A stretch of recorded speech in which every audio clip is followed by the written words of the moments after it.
Hello. Hello. हाँ, ये कैसे हो गया? हेलो बच्चों, good morning.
Good morning, everyone. Just wait for 2-3 minutes. Okay, we're going to start in 2-3 minutes.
Okay, now students, you have to chat on host. है ना? You have to chat on host and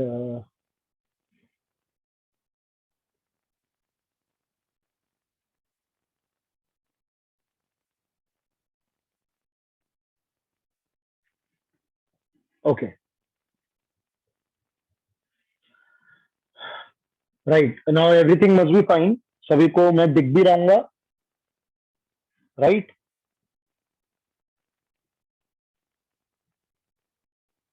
Okay. Everyone has to chat on host, है ना? Sachin Kumar Kundan, you are chatting on co-host. You have to chat on host. Okay? Okay.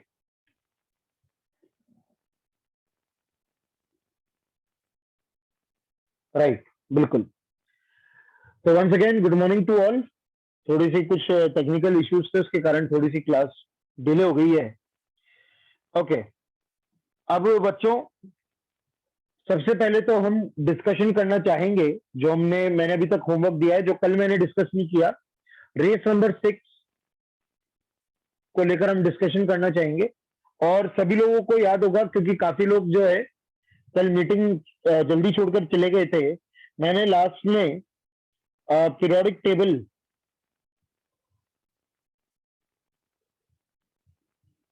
एक homework और दिया था कि periodic table की exercise O1 में से क्वेश्चन नंबर 1 to 7 भी आपको करने थे। 1 से लेकर 7 आपको कंप्लीट करने थे। ये मैंने आपको होमवर्क दिया था। काफी लोगों ने, वैसे तो थे काफी लोग, पर काफी लोग जल्दी जल्दी क्लास छोड़कर, बहुत काफी लोगों को जल्दी रहती है ना। तो इसलिए मैं सभी को बताना चाहूंगा कि ये होमवर्क भी मैंने दिया था। ठीक है, ओके। अब हम डिस्कशन चालू करना चाहेंगे बच्चों। तो first let us discuss the race number 6। सभी लोग रेस नंबर 6 निकाल लें। ठीक है, रेस नंबर 6 के मैंने आपको रिटन सॉल्यूशन भेज दिए थे। आंसर की भी मैंने भेज दी थी on WhatsApp group, as well as I uploaded on LN plus.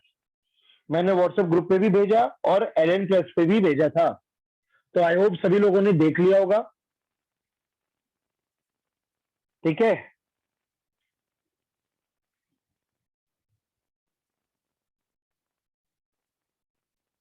Okay. आइए हम सवालों को देख लेते हैं। TRY1 बैच जो है, TRY1 जो है, और मैं हमेशा कह रहा हूं जिन लोगों को व्हाट्सएप ग्रुप पे नहीं मिलता है, डोंट वरी, मैं सारी बातें आपके LN प्लस पे भी अपलोड करता हूं। मैंने आपको कल कहा था 7 बजे तक मैं सारी चीजें अपलोड कर दूंगा। मैंने LN प्लस पे अपलोड कर दी थी। तो जिन लोगों को अगर मान लीजिए व्हाट्सएप ग्रुप नहीं मिलता है, LN प्लस से आप लोग डाउनलोड कर सकते हैं। ये बात मैंने क्लास में भी बोली थी। ठीक है, ओके।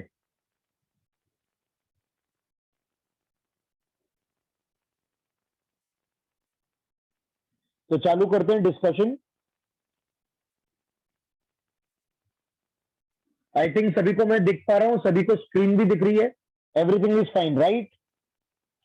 सभी को मैं दिख रहा हूं, स्क्रीन भी दिख रही है, राइट? ओके,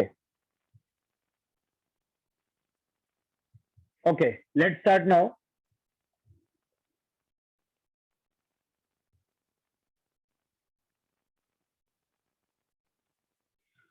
तो रेस नंबर 6 का पहला क्वेश्चन बच्चों, आई थिंक ये तो हो ही गया होगा। 57th इलेक्ट्रॉन 5D के अंदर जाता है। द वेरी फर्स्ट क्वेश्चन, ठीक है, कि 57th जो इलेक्ट्रॉन वो किसके अंदर एंटर करता है? 5D के अंदर एंटर करता है ना। First question, total number of groups in Mendeleev were 8। मैंने ये बात लिखवाई थी आपको, 8 ग्रुप होता है। अच्छा, क्या मैं इस पे आपको शो कर दूं race? Okay, just wait for 1 minute.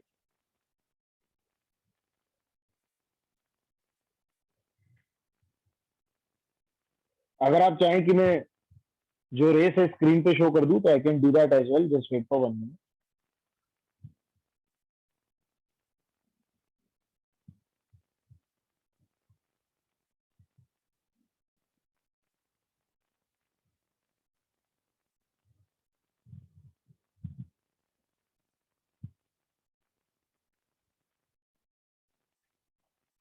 ये लीजिए आपकी रेस।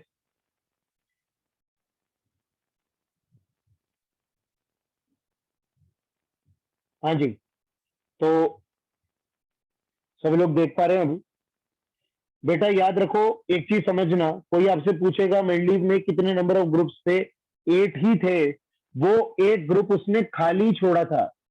तो काफी लोग ने मुझसे बोला भी सही कि सर आंसर 9 आना चाहिए। 9 नहीं आएगा, 8 ही आएगा। नोबल गैस वाला जो ग्रुप था उसमें एक भी एलिमेंट नहीं था। He left blank. तो आप उस ग्रुप को ऐड नहीं कर सकते। Answer will be 8। The 9th group that you are talking about was blank. उसमें एक भी एलिमेंट नहीं था। क्योंकि इनर्ट गैसेस तब तक डिस्कवरी नहीं हुए थे। सभी लोग समझ गए, तो आंसर 8 ही आएगा। नेक्स्ट है, ये अच्छा क्वेश्चन है, थर्ड क्वेश्चन गुड क्वेश्चन, कि 7th जो पीरियड का इनर्ट गैस है उसका नाम, उसका एटॉमिक नंबर है 118। तो हेलोजन फैमिली का जो लास्ट एलिमेंट होगा, तो काफी लोगों ने क्या है आंसर शायद ए दे दिया। अगर काफी लोगों ने सॉल्व करा होगा, काफी लोगों ने आंसर ए दे दिया। अरे बच्चों पढ़ो तो सही, उसमें क्या लिखा है, क्वेश्चन ध्यान से पढ़ो। यस, आज फॉर हेलोजन फैमिली, सवाल ने हेलोजन पूछा है, हेलोजन। तो यही मिस्टेक आप लोगों से टेस्ट में हो सकती है कि आप क्वेश्चन के एक एक शब्द को ध्यान से नहीं पढ़ते हैं। क्या उसने इनर्ट गैस पूछी थी क्या? नहीं, उसने हेलोजन पूछा था। अब समझिए, अगर इनर्ट गैस 118 है, अगर इनर्ट गैस 118 है तो हेलोजन 117 होगा ना। अगर इनर्ट गैस 118 है, जो कि फ्लोरीन क्लोरीन ब्रोमीन वाला जो है, तो वो 117 होगा ना भाई। तो 117 आंसर आएगा डी। इसका आंसर क्या आएगा? डी। सब लोग समझ गए?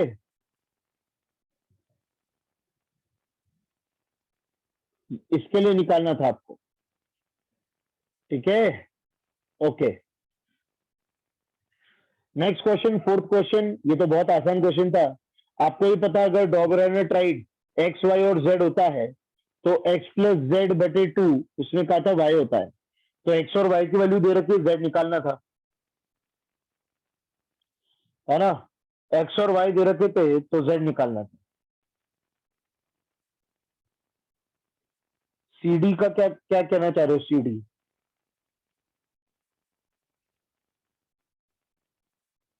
जो लोग सी एंड डी लिख रहे थे, सी एंड डी का क्या मतलब है? ओके, फिफ्थ क्वेश्चन की बात करें,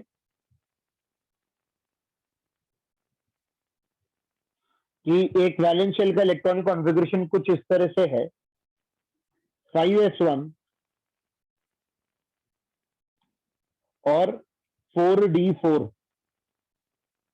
सवाल ने कह रखा है कि किसी के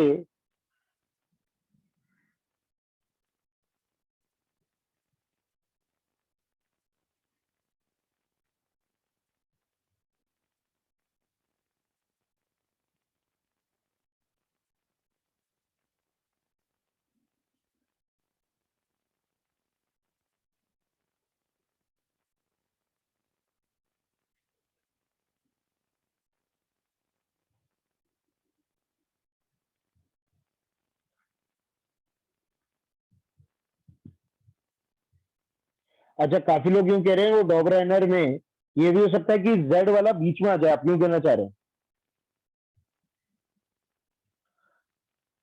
क्या आप यूं कहना चाह रहे हैं कि जेड वाला एलिमेंट बीच में भी तो हो सकता है? ओके, आपके सॉल्यूशन में यही दे रखा है क्या?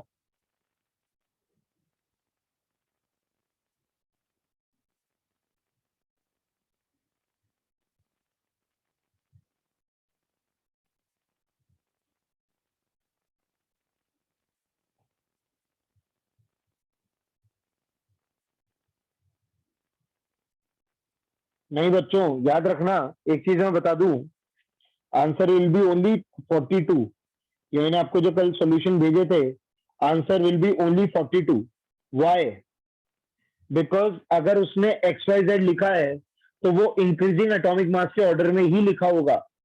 अगर ट्राइड को एक्स वाई जेड उसने लिखा था, अच्छा विमल सर ने ऐसे बताया था, ओके, पर बेटा भी तो सिंगल चॉइस क्वेश्चन है, तो आप इसमें मोस्ट प्रोबेबली, ठीक है, सुनो मेरी बात, सर का भी कहना सही है, सर का कहना सही है, पर अगर ये सिंगल चॉइस क्वेश्चन होता, क्योंकि देखो आंसर मल्टीपल चॉइस होगा या सिंगल चॉइस होगा, ये आपको ऊपर बता दिया जाएगा। क्योंकि ये क्वेश्चन सिंगल चॉइस था, तो you have to consider that these question, these elements X Y Z are in the increasing atomic mass order.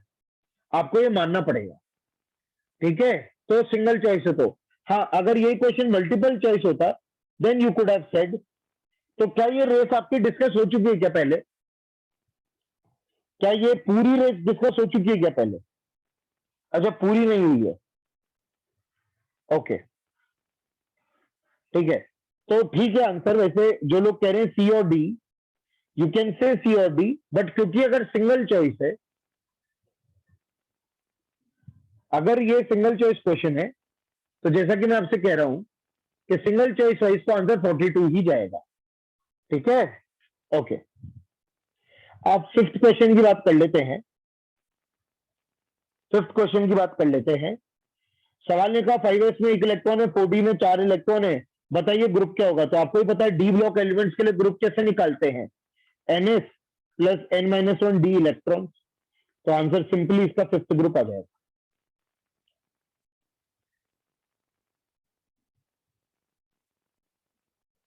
ठीक है ओके। नेक्स्ट क्वेश्चन है six question. 1s2 2s2 2p6 3s2 3p6 4s2 3d7, ये आपको element दे रखा है। अब बताओ, अगर कोई इसका नंबर ऑफ इलेक्ट्रॉन्स निकाल ले, यहाँ पे आप टोटल नंबर ऑफ इलेक्ट्रॉन निकालोगे तो 27 आएगा। यहाँ पे टोटल नंबर ऑफ इलेक्ट्रॉन अगर आप निकालोगे तो 27 आएगा। तो ये तो बॉस, ये तो कोबाल्ट है, ये तो कोबाल्ट है। अब इसका आप ग्रुप पता लगाओ तो अच्छा, ए ऑप्शन तो सही हो गया। ग्रुप पता लगाओगे तो नाइन्थ ग्रुप आ रहा है, ये भी सही है। हाँ, ये क्वांटम नंबर से रिलेटेड एक ऑप्शन आ रहा है यहाँ पे, 1s2 2s2 2p6 3s2 3p6 4s2 3d7।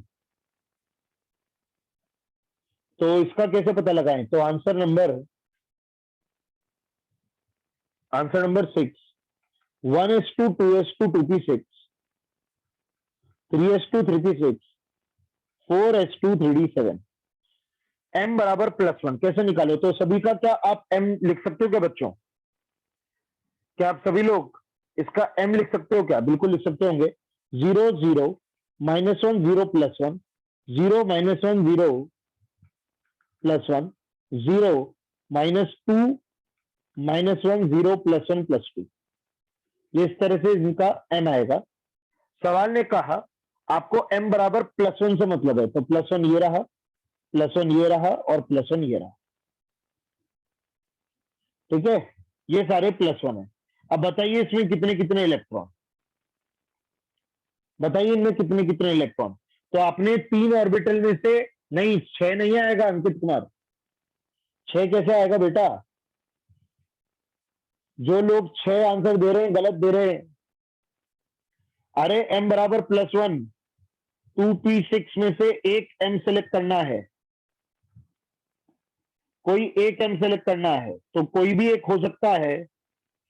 2 आएगा 2, यहां से भी क्या आएगा 2। अब बात ये आती है, यहां से भी 2 आएगा। अब यहाँ पे थोड़ा सा आपको देखना पड़ेगा, लास्ट वाला ये जो 3d7 है इसमें आपको देखना पड़ेगा, क्योंकि इसमें जब आप इलेक्ट्रॉन भरते हो, इसमें जब आप इलेक्ट्रॉन भरते हो, तो अब इसके अंदर 2 इलेक्ट्रॉन वाले भी डब्बे हैं और 1 इलेक्ट्रॉन वाला भी डब्बा है। तो अब यहाँ पे आप कौन सा वाला डब्बा सेलेक्ट करोगे m बराबर +1 के लिए? How will you decide? तो it will be decided upon the fact कि सवाल ने मैक्सिमम पूछा या मिनिमम। तो देखते हैं, सवाल ने मैक्सिमम पूछा है, तो सवाल ने क्या पूछा है? मैक्सिमम पूछा है। अगर मैक्सिमम पूछा है तो मैं 2 इलेक्ट्रॉन वाला डब्बा सिलेक्ट करूंगा, यानी इसमें से भी 2 सिलेक्ट करूंगा। सभी लोगों को बात समझ में आई क्या? क्योंकि सवाल ने मैक्सिमम पूछा है तो इसमें से 2 इलेक्ट्रॉन में सिलेक्ट करूंगा, तो इसका आंसर आएगा 6 इलेक्ट्रॉन। सी ऑप्शन का आंसर है 6, ठीक है। तो 6 है तो फिर सी ऑप्शन भी सही है, सी ऑप्शन भी सही है बॉस, ठीक है। सभी लोगों को समझ में आया था कैसे हुआ ये? अपन ने ये इलेक्ट्रॉन सेलेक्ट करे m बराबर +1 के हिसाब से, बेटा कभी भी ग्राउंड स्टेट लिखकर नहीं देगा अरविंद, आपको by default ground state consider करना होता है, सवाल कभी भी ग्राउंड स्टेट लिखकर देता नहीं है।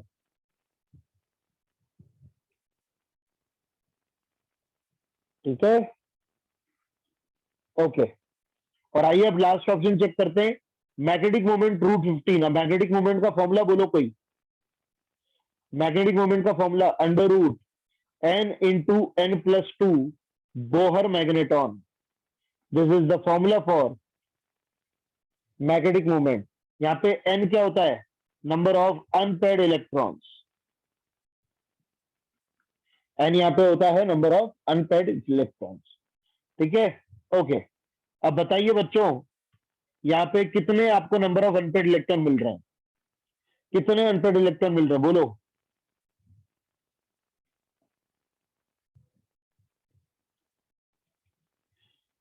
तो अनपेयर्ड इलेक्ट्रॉन आपको यहाँ पे मिल रहे हैं 3। देयर आर 3 अनपेयर्ड इलेक्ट्रॉन, तो 3 अगर मिल रहे तो डाल दो इसमें, under root 3 into 3 plus 2 that is √15 Bohr magneton. So yes, this is also the right option. This is also the right option. So the answers are A, B, C, D. Okay. ऐसा ही सवाल अपन notes में कर चुके हैं, I hope सभी लोगों ने कर लिया होगा ये सवाल। 7th क्वेश्चन आई थिंक सभी लोगों से बन गया होगा भाई, क्योंकि डिट्टो सवाल मैंने नोट्स में करवाया था। आई थिंक ये तो नोट्स में था ही, है ना, और ये भी नोट्स में था, तो आई थिंक ये सभी लोग से बन गया होगा। अब सुनो बच्चों, 8th क्वेश्चन थोड़ा सा अलग तरह का सवाल है। अगर 8 क्वेश्चन में मेरे को कुछ बताना है, देखो भैया, पहली बात तो सर ये क्या होता है, व्हाट इज दिस, हमने ऐसा कॉन्फ़िगरेशन तो कहीं देखा ही नहीं, है ना। तो मैं सभी लोगों को बोलना चाहूंगा कि आपको क्वांटम नंबर में सर ने 2 शब्द का यूज करा होगा, ग्राउंड स्टेट और एक्साइटेड स्टेट। क्या सभी लोगों ने सर ने क्वांटम नंबर में शब्द का यूज करा होगा, ग्राउंड स्टेट और एक्साइटेड स्टेट, करा था क्या, करा होगा, करा है। अब मेरे को ये बात समझ में नहीं आती है, सभी बच्चे एक ही सर से पढ़ रहे हैं, सभी बच्चे एक ही क्लास कर रहे हैं, आधे बच्चे नो आंसर देते हैं, आधे बच्चे यस आंसर देते हैं, ये कैसे संभव है। सभी को जब विमल सर ने पढ़ाया है, आधे बच्चे नो और आधे बच्चे यस आंसर कैसे देते हैं, मेरे को ये बात समझ में नहीं आती। ऑब्वियस बात है, सर ने डिस्कस करा है, जो लोग नो बोल रहे हैं वो लोगों ने पढ़ा नहीं, पढ़ाई ढंग से करी नहीं।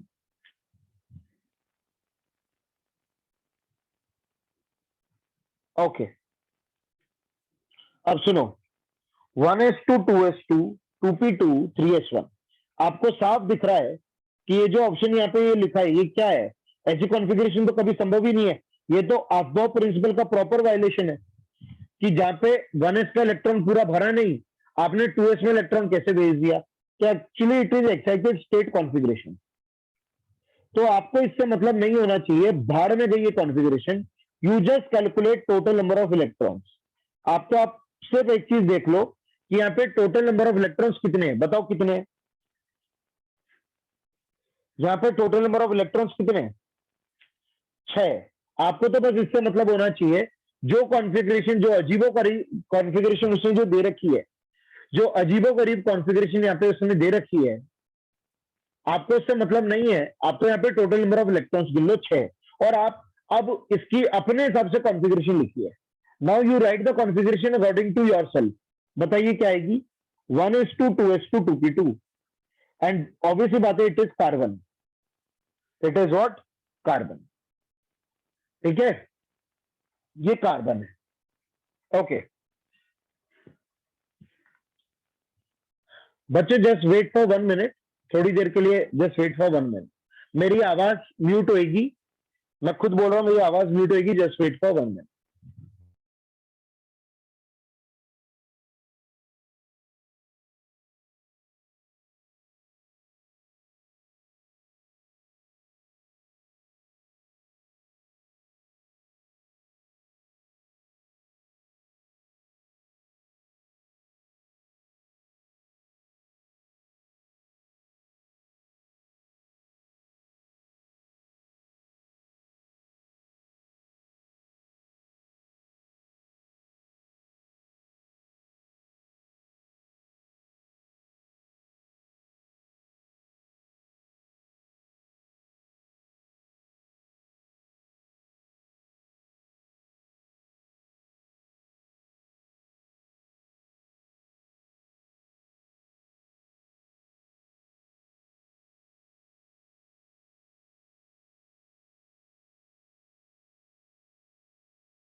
ओके, अब सुनो बच्चों,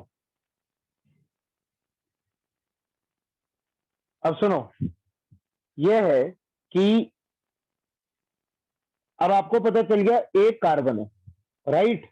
now you know that A is carbon, ठीक है?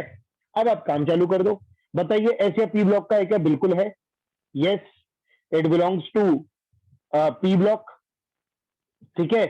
नेक्स्ट है थर्ड पीरियड का है क्या? नहीं, सेकेंड पीरियड का है, ठीक है, गलत हो गया।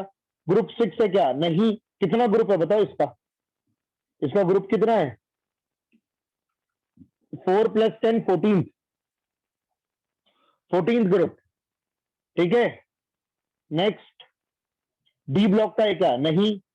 क्या वैलेंस इलेक्ट्रॉन 3 या 3 से ज्यादा है क्या? यस, 4 है ना valence electron, carbon is tetravalent, याद रखना यही इसके वैलेंस इलेक्ट्रॉन्स होते हैं।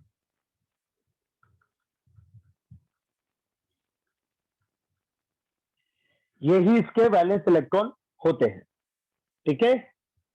ओके, बी, अब देखो तो इसका आंसर टी आ जाएगा, ठीक है? अब सुनिए, इसी तरह से आपको सारे करने, by the same method you have to solve all the other option. अब बी में, B is the actual configuration, B में कोई भी लफड़ा नहीं है, B is the actual configuration, और अगर आप जानते हो तो it is aluminium, 13 atomic number, it is aluminium. तो आप इसको वैसे नॉर्मली कर सकते हो कि क्या ये एसओ पी ब्लॉक से ताल्लुक रखता है क्या? बिल्कुल। क्या इसका पीरियड थर्ड होगा क्या? बिल्कुल। ग्रुप 6 होगा क्या? नहीं, 13 होगा। डी ब्लॉक है क्या? नहीं। और वैलेंस इलेक्ट्रॉन 3 है क्या? बिल्कुल 3 है, वैलेंस इलेक्ट्रॉन बिल्कुल यहाँ पे 3 है, ठीक है? ओके, सी ऑप्शन की बात करें, ये क्रोमियम है, अपन इसका नोट्स में कर चुके हैं, है ना? ये है, मैं फिर से कह रहा हूं, काफी लोग को-होस्ट पे, एलन प्लस को-होस्ट पे कर रहे हैं, आपको होस्ट पे चैट करना है, you have to chat on host. Allen plus के को-होस्ट पे आप चैट कर रहे हैं, को-होस्ट पे मत करिए, होस्ट पे करिए, okay?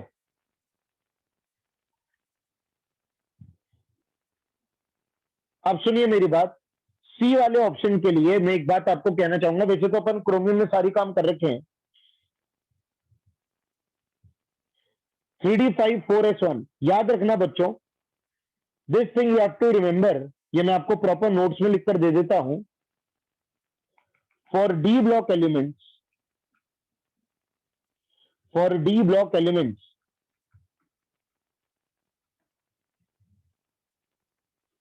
valence electrons are ns plus n minus 1d electrons together. For example, for chromium configuration क्या है?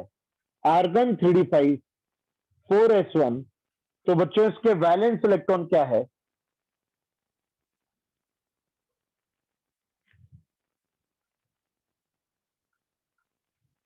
इसके वैलेंस इलेक्ट्रॉन है 5 + 1 6, ठीक है? और उसी तरह से मैंगनीज, आप लोग बताओ, मैंगनीज 3d5 4s2, बताइए वैलेंस इलेक्ट्रॉन्स कितने बॉस? 7, 5 + 2 7, है ना? ये बात याद रख लोगे, ये बात सभी लोग याद रख लेंगे, ये मैंने आपको मेन नोट्स में लिखवा दिया, ठीक है? ओके,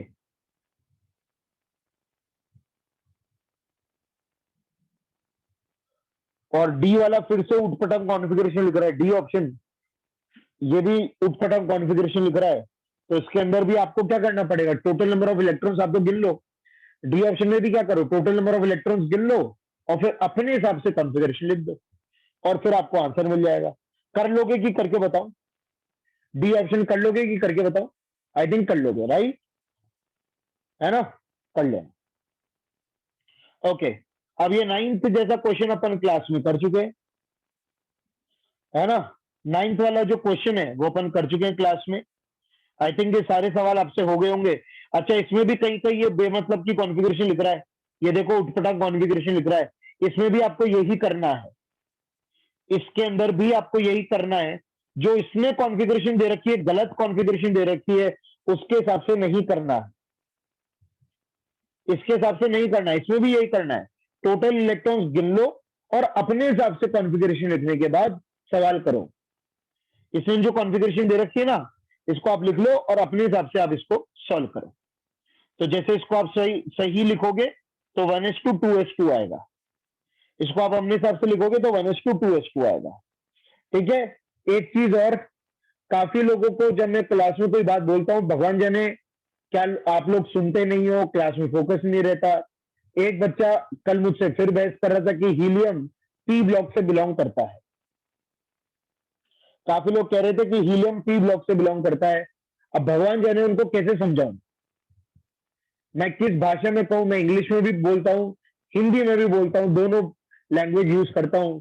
अरे मेरे लाल, मेरे पीले, मेरे नीले, मेरे हरे, हीलियम एस ब्लॉक को बिलोंग करता है। उसका लास्ट इलेक्ट्रॉन एस में जाता है, तो वो एस ब्लॉक को बिलोंग करता है, पी ब्लॉक को बिलोंग नहीं करता है। और एक चीज मैं सभी लोगों से बोलना चाहूंगा, देखिए मैं अपनी तरफ से यहाँ पे 100% जो हो सकता है मैं बता रहा हूँ, बट अगर आप लोग, मैं जो क्लास में बोलता हूँ, जो मैं लिखवाता हूँ, आप फोकस नहीं करोगे, अगर आपकी तैयारी में कोई कमी रहती है, सोल रिस्पॉन्सिबल आप ही लोग होंगे। क्योंकि मैं हर चीज यहाँ पे बोलता हूँ, हर चीज क्लियर करवाता हूँ। नहीं सुनते हो, नहीं समझते हो, ध्यान नहीं रखते हो, फोकस नहीं रखते हो, तो भैया क्या कर सकते हैं, है ना। ओके, अब सुनो, ये सारी चीजें आई थिंक आप क्लियर कर लोगे, है ना। ये सारे सवाल आपने अ, आप लोग कर लोगे। 10th क्वेश्चन तो महा लल्लू क्वेश्चन था, महा हलवा क्वेश्चन था। 10th क्वेश्चन बेमतलब अपन को फंसाने की कोशिश कर रहे हैं। एक तो तुषार आनंद, बेटा जो आप ये लिख रहे हो, आप जो ये कॉपी पेस्ट कर रहे हो, प्लीज मत करो। Tushar Anand, please don't copy paste what you are copy pasting. हाँ जी, थर्ड पीरियड और 17th ग्रुप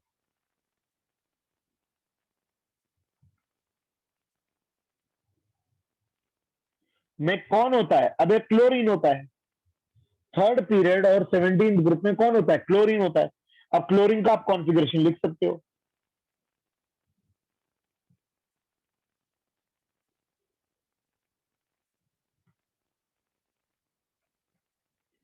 क्लोरीन का कॉन्फ़िगरेशन क्या होता है? Neon 3s2 3p5। अब उसका अनपेड इलेक्ट्रॉन किसमें? यहां पे। इसके लिए एन और एल की वैल्यू आप बोल सकते हो क्या? इस वाले इलेक्ट्रॉन के लिए एन और एल की वैल्यू, एन की वैल्यू तो 3 और एल की वैल्यू 1, तो एन प्लस एल कितना हो जाएगा? 4। आंसर 4 था इसका। ठीक है, ओके,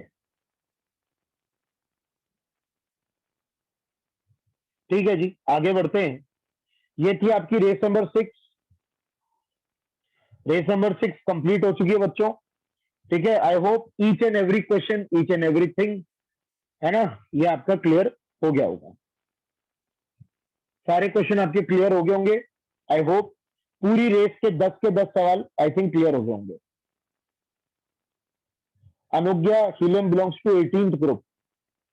ठीक है, ओके। अब मैं आता हूं जो मैंने आपको शीट के सवाल दिए थे। Now I am going to discuss what I give you in the sheet. I hope sheet के सवाल भी सभी लोगों ने कर लिए हैं।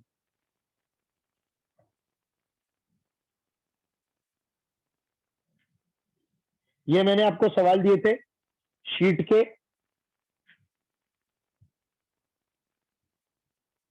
और फिर मैंने आपको इसके सॉल्यूशंस भी दे दिए थे, रिटन सॉल्यूशन।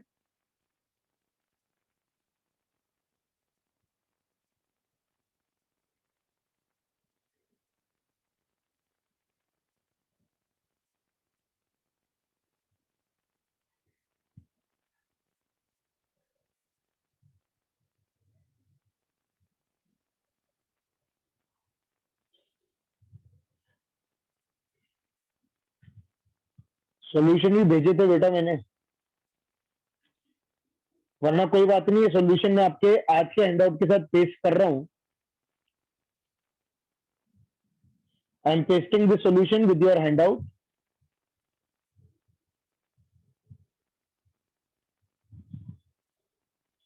तो आप यहां से देख लेना, ठीक है बेटा, सभी ग्रुप में भेजे मैंने, और एल प्लस पे भी अपलोड करें, एल प्लस पे भी अपलोड करे थे। एक काम करते हैं, आपको सॉल्यूशन तो दे ही दिए मैंने, इसको अपन नेक्स्ट क्लास में डिस्कस कर लेते हैं। आगे आज अपन एटॉमिक रेडियस कंटिन्यू कर लेते हैं। Let us continue atomic radius, ठीक है ना? ओके, O1 के भी प्रॉपर डिस्कशन में करूंगा, पर नेक्स्ट क्लास में करूंगा अभी, क्योंकि मैंने उसका सॉल्यूशन आपको नहीं दिया है। अभी मैंने O1 का आपको सॉल्यूशन नहीं दिया है, ठीक है? पहले मैं आपको सॉल्यूशन दे दूं, आप लोग सॉल्यूशन देख लेना। O1 के 1 to 7 का भी मैंने आपको सॉल्यूशन नहीं दिया है, तो एक बार मैं आपको सॉल्यूशन दे दूं, उसके बाद अपन उसको डिस्कस कर लेंगे, ठीक है भाई? ओके, चालू करते हैं। एटॉमिक रेडियस लास्ट क्लास में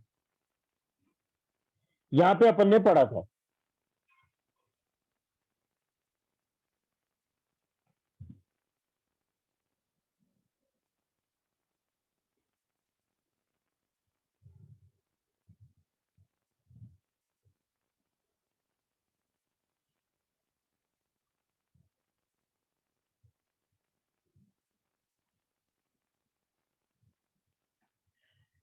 हाँ जी। तो मैंने ये बोला था कि क्या बच्चों अपन कभी हेट्रो एटॉमिक मॉलिक्यूल से कभी रेडियस निकाल सकते हैं क्या?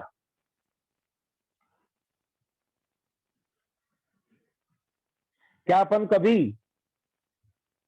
हेट्रो एटॉमिक मॉलिक्यूल से कभी रेडियस निकाल सकते क्या? कभी नहीं निकाल सकते, क्योंकि एग्जैक्ट नहीं मिलेगी। वैसे अपन को एग्जैक्ट नहीं मिल पा रही है, उससे और इनएग्जैक्ट अपन को रेडियस मिलेगी, इसलिए अपन कभी भी उससे रेडियस नहीं निकालते, ठीक है? बट हाँ, एक फॉर्मूला जरूर है जो अपन को हेट्रो एटॉमिक मॉलिक्यूल के लिए जो बॉन्ड लेंथ है, हेट्रो एटॉमिक मॉलिक्यूल के लिए बॉन्ड लेंथ हमें निकाल कर देता है। थोड़ा सा, क्योंकि अपन काफी देर से बोल सकते हैं थ्योरेटिकल थ्योरेटिकल पढ़ रहे हैं, तो थोड़ा सा मेरा मन था कि आपको कुछ न्यूमेरिकल पढ़ाया जाए, है ना? तो मेरा मन था कि कुछ आपको न्यूमेरिकल पढ़ाया जाए, तो एक कुछ न्यूमेरिकल आपको मैं पढ़ाता हूं। थोड़े से सवाल सॉल्व करते हैं, पर उसके लिए पिछली क्लास के कुछ कॉन्सेप्ट यूज आएंगे। तो आई होप पिछली क्लास में मैंने जितना पढ़ाया है वो आप लोगों ने आज की तारीख में पढ़ा हुआ होगा। पिछली क्लास की कुछ चीजें यूज आएगी। एक बच्चों इक्वेशन है जिसका नाम है शोमेकर स्टीवेंसन इक्वेशन। एक इक्वेशन है शोमेकर स्टीवेंसन इक्वेशन, ठीक है? ये इक्वेशन क्या थी मैं आपको बता दूं। मान लीजिए कोई ए बी मॉलिक्यूल है, जो कि ऑब्वियस बात है हेट्रो एटॉमिक है, तो उनकी जो बॉन्ड लेंथ है, और याद करिए बॉन्ड लेंथ को अपन ऐसे लिखते हैं D A B. Bond length को अपन कैसे लिखते हैं? D A B. उसका फॉर्मूला है R A plus R B minus 0.09 mod of delta E N of A and B. यहां पर बच्चों ई एन क्या है? इलेक्ट्रोनेगेटिविटी। याद करिए, one of the periodic properties is electronegativity. अभी अपन ने इलेक्ट्रोनेगेटिविटी पढ़ा तो नहीं है, बट मैं आपको बता दूं इलेक्ट्रोनेगेटिविटी एक नंबर होता है। तो what does delta E N mean?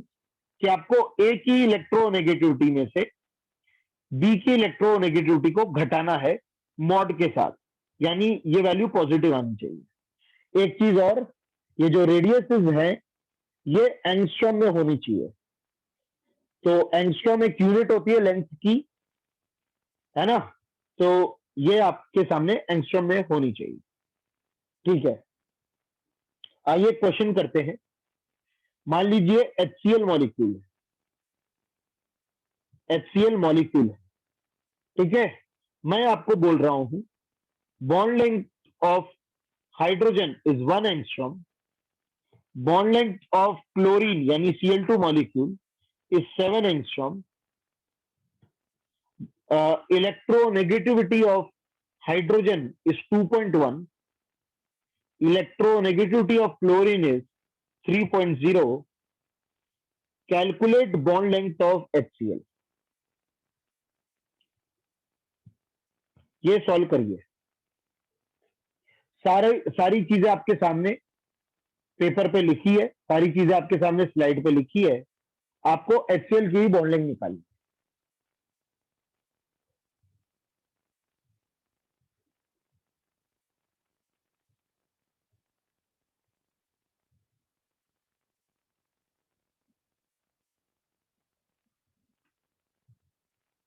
क्या है जी?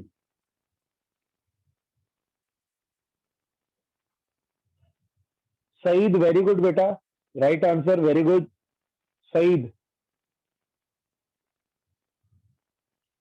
संभव, राइट आंसर बेटा, वेरी गुड।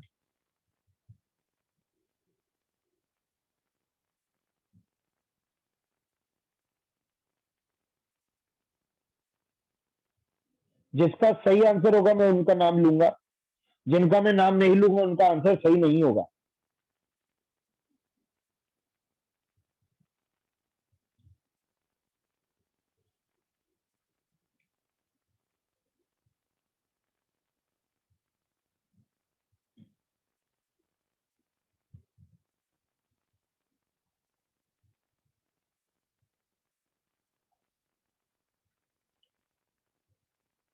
अविरल, right answer, Aviral, right answer बेटा, very good. Sachin Kumar, right answer. Bhavya, right answer.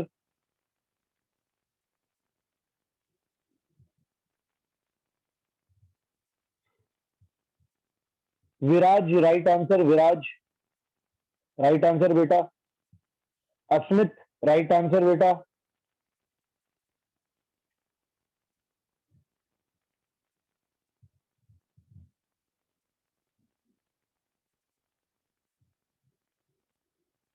खुशी, right answer.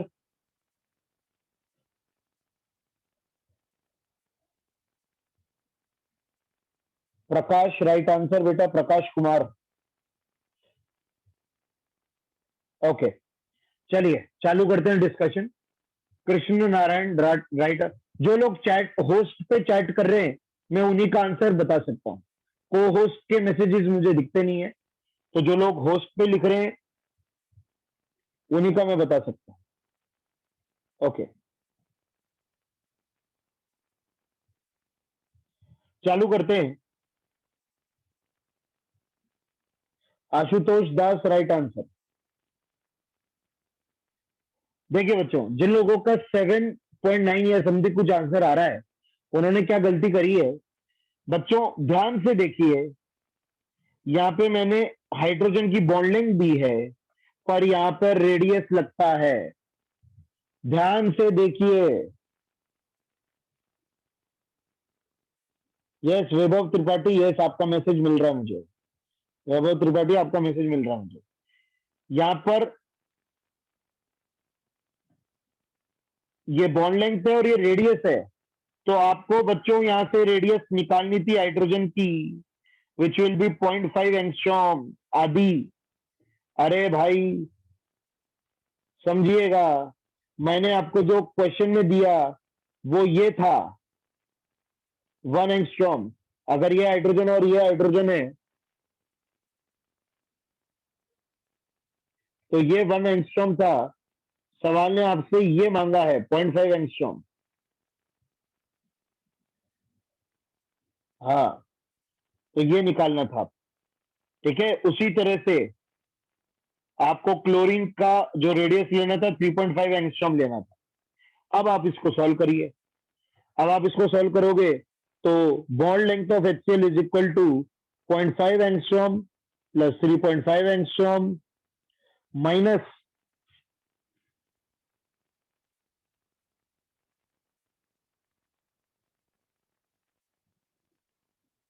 0.09 mod of 2.1 minus 3.0 that is 4 minus. तो अब मॉड है इसका मतलब आप 3 में से 2.1 घटाइए या 2.1 में से 3 घटाइए, वैल्यू पॉजिटिव आनी चाहिए। मॉड का आई थिंक सभी लोग मतलब समझते होंगे कि आप नेगेटिव में से पॉजिटिव घटाइए, पॉजिटिव में से नेगेटिव घटाइए, रिजल्टिंग वैल्यू पॉजिटिव आनी चाहिए, राइट।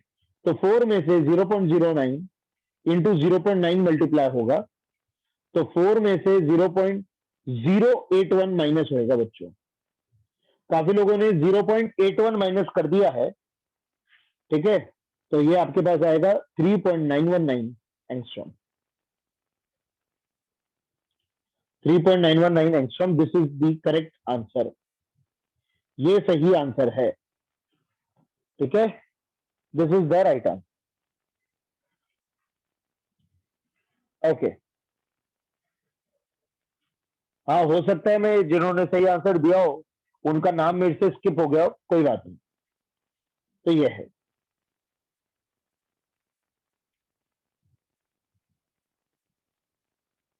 ओके, अब बच्चों लास्ट रेडियस जो थी, नहीं ये तो अपन कोवेलेंट रेडियस पढ़ रहे थे, this was the covalent radius. अब अपन नेक्स्ट जो रेडियस पढ़ेंगे मेटालिक रेडियस। अब मेटालिक रेडियस पढ़ने से पहले थोड़ा सा हमें मेटालिक बॉन्ड का आइडिया लगना चाहिए। मेटालिक रेडियस पढ़ने से पहले थोड़ा सा हमें मेटालिक बॉन्ड का आइडिया होना चाहिए। तो मेटालिक बॉन्ड वैसे तो एज सच आपको बहुत बाद में पढ़ाया जाएगा, बट मैं आपको एक मॉडल है उसके थ्रू थोड़ा सा मेटालिक बॉन्ड का एक आइडिया दे सकता हूं। एक मॉडल है उसके थ्रू मैं आपको मेटालिक बॉन्ड का आइडिया दे सकता हूं, इलेक्ट्रॉन सी मॉडल।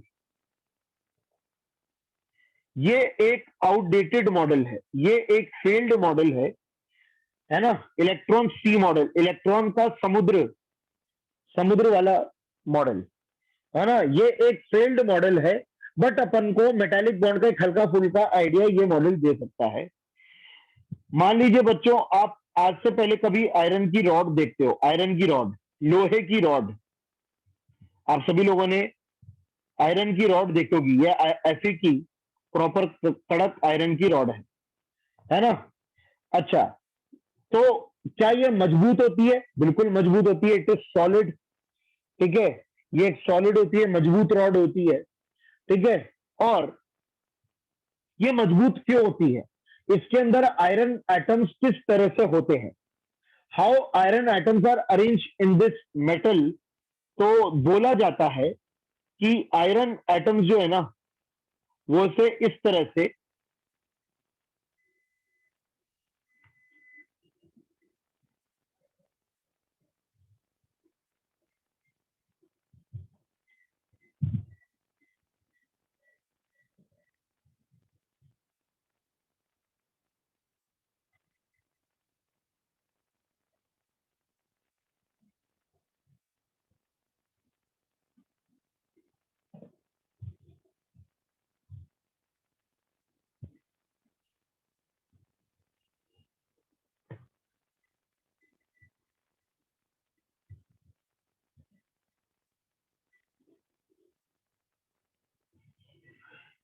बोला जाता है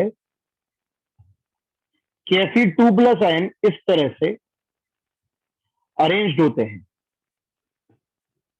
अब आपको बहुत चीजें खटकेगी यहाँ पे, आपको बहुत सारी चीजें अजीब लगेगी कि सर क्या बात कर रहे हो, कभी केटाइन केटाइन इतना पास हो सकता है क्या? How can cation cation be this much close?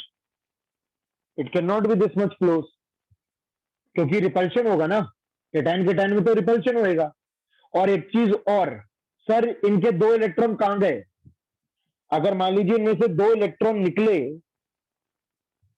तो वो 2 इलेक्ट्रॉन कहां गए? तो दोनों बातों का जवाब एक चीज में छुपा हुआ है कि अभी मैंने ये जो मॉडल है कंप्लीट नहीं बनाया है, अभी इसके अंदर एक चीज और है बच्चों, इनके बीच में से, इन सभी केटायंस के बीच में से एक बहुत ही पतली इलेक्ट्रॉन फिल्म गुजरती है। Electron film, a thin electron film passes between these cations। तो पहले सवाल का जवाब कि भाई ये कैटायन कैटायन में अट्रैक्शन कैसे हो सकता है। These cations are not attracted to each other, they are actually attracted to the electron film. ये जो negative charge electron film, thin electron film जो इनके बीच में बह रही है, ये आपस में अट्रैक्टेड नहीं है। तो मान लीजिए जैसे मैं इस कैटायन की बात करूं तो जितना अट्रैक्शन इसका इधर है उतना ही अट्रैक्शन इधर है, उतना ही अट्रैक्शन इस इलेक्ट्रॉन फिल्म से है और उतने अट्रैक्शन नीचे वाली इलेक्ट्रॉन फिल्म से है। चारों तरफ से ये उस इलेक्ट्रॉन फिल्म से क्या है, अट्रैक्टेड है। ठीक है, इसलिए हर कैटायन अपनी जगह पे क्या है, फिक्स है। अच्छा, इन कैटायंस का एक नाम भी है, इनको बोलते हैं कर्नल। इनको क्या बोलते हैं, कर्नल। आर्मी वाला कर्नल नहीं, अबे आर्मी वाला कर्नल नहीं है ये। कर्नल का मतलब अगर समझना हो तो एक्चुअली कर्नल को आप ऐसे बोल सकते हो, सभी लोगों ने नारियल खाया, नारियल, सूखा वाला नारियल, ब्राउन वाला नारियल, नारियल नारियल, है ना। तो नारियल सभी लोगों ने खाया होगा, जो सफेद और ब्राउन वाला होता है।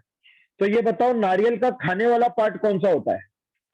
तो नारियल का खाने वाला पार्ट अंदर होता है, व्हाइट वाला सॉफ्ट पार्ट। बाहर वाला पार्ट खा के दिखाओ, हिम्मत हो तो।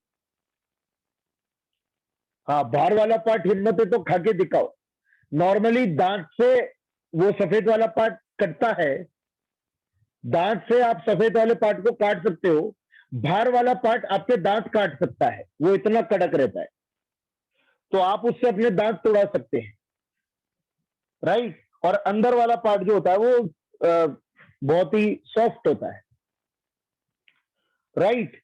तो कर्नल कुछ उसी तरह से यहां से यही डिराइव हुआ है कि आयरन के आउटर मोस्ट इलेक्ट्रॉन हटा दो तो अंदर का जो सफेद पार्ट रह गया है, आयरन के आउटर मोस्ट इलेक्ट्रॉन, दो इलेक्ट्रॉन जो आउटर मोस्ट इलेक्ट्रॉन थे वो आप हटा दो तो अंदर का जो बोल सकते हैं सफेद पार्ट रह गया है, उसी को यहाँ पे कर्नल बोल रहा हूं। और वो जो दो इलेक्ट्रॉन बच गए हैं, वो जो दो इलेक्ट्रॉन चले गए थे, वो इन्हीं के बीच में इन थिन इलेक्ट्रॉन फिल्म यहाँ पे घूम रहे हैं। ठीक है, ओके। अब इस मॉडल से आपको मेटालिक बॉन्ड, बस यहाँ पे इतनी इसकी इंफॉर्मेशन मुझे आपको देनी थी। अब सुने, मेटालिक बॉन्ड से अब आपको यह समझ में आ गया होगा कि मान लीजिए एक सोडियम एटम है और ये दूसरा सोडियम एटम है। मुझे ये बताइए, क्या ये दोनों सोडियम एटम्स के बीच में क्या ओवरलैप हो सकता है क्या? क्या दोनों सोडियम एटम्स के बीच में क्या ओवरलैप हो सकता है क्या? अगर दोनों सोडियम एटम के बीच में अगर ओवरलैप हो गया तो इलेक्ट्रॉन फिल्म कहां से गुजरेगी? तो इलेक्ट्रॉन फिल्म कहां से गुजरेगी? कहीं से नहीं गुजरेगी। अरे अगर ओवरलैप हो जाएगा तो इलेक्ट्रॉन फिल्म कहां से गुजरेगी? तो अगर इलेक्ट्रॉन फिल्म को गुजरना है तो ये ओवरलैप नहीं हो सकता। पहली बात तो ये। दूसरी बात, क्या ये बहुत दूर दूर हो सकते हैं क्या? Can these two atoms be far apart? क्या ये दोनों एटम्स फार अपार्ट हो सकते हैं क्या? अगर फार अपार्ट हो गए तो बहुत बड़ी बड़ी इलेक्ट्रॉन फिल्म इनके बीच में से गुजरेगी। फिर थिन इलेक्ट्रॉन फिल्म कैसे रहेगी?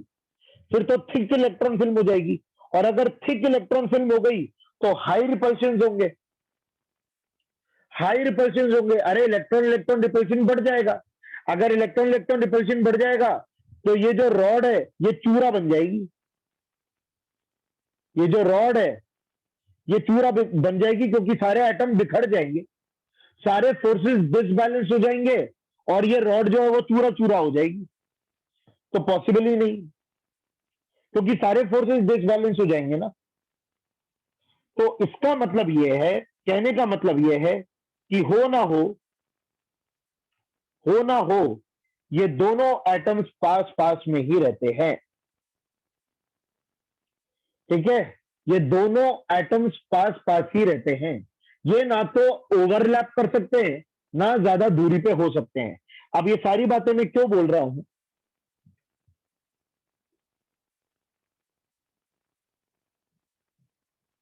बच्चों एक मिनट, एक मिनट के लिए मैं म्यूट हो रहा हूं, जस्ट वेट फॉर 1 मिनट।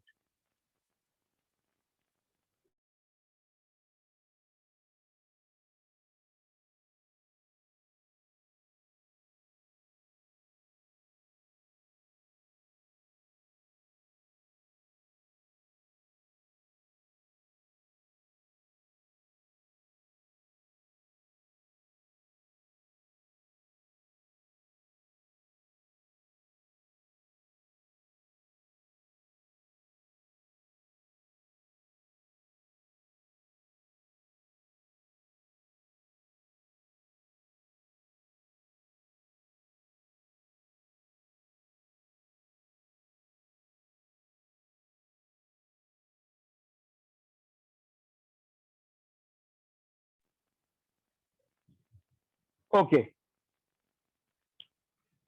तो बोलना मैं ये चाहता हूं कि जब आप देखो, रेडियस निकालने का तो तरीका वही है कि न्यूक्लियस से न्यूक्लियस तक का डिस्टेंस नापा,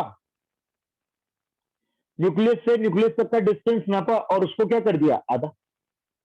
ये देखिए, है ना, तरीका तो अपना आज भी वही है कि न्यूक्लियस से न्यूक्लियस तक का डिस्टेंस नापा और कर दिया आधा। मैं बस आपको ये बताना चाह रहा हूं, मैं आपसे बस ये पूछना चाह रहा हूं कि यहां पर मुझे बताइए कि अगर एक्चुअल रेडियस जो होता, एक्चुअल रेडियस जो होता वो कोवेलेंट रेडियस से कम है या ज्यादा? अभी जो एक्चुअल रेडियस है वो कोवेलेंट रेडियस से कम है या ज्यादा? ज्यादा है।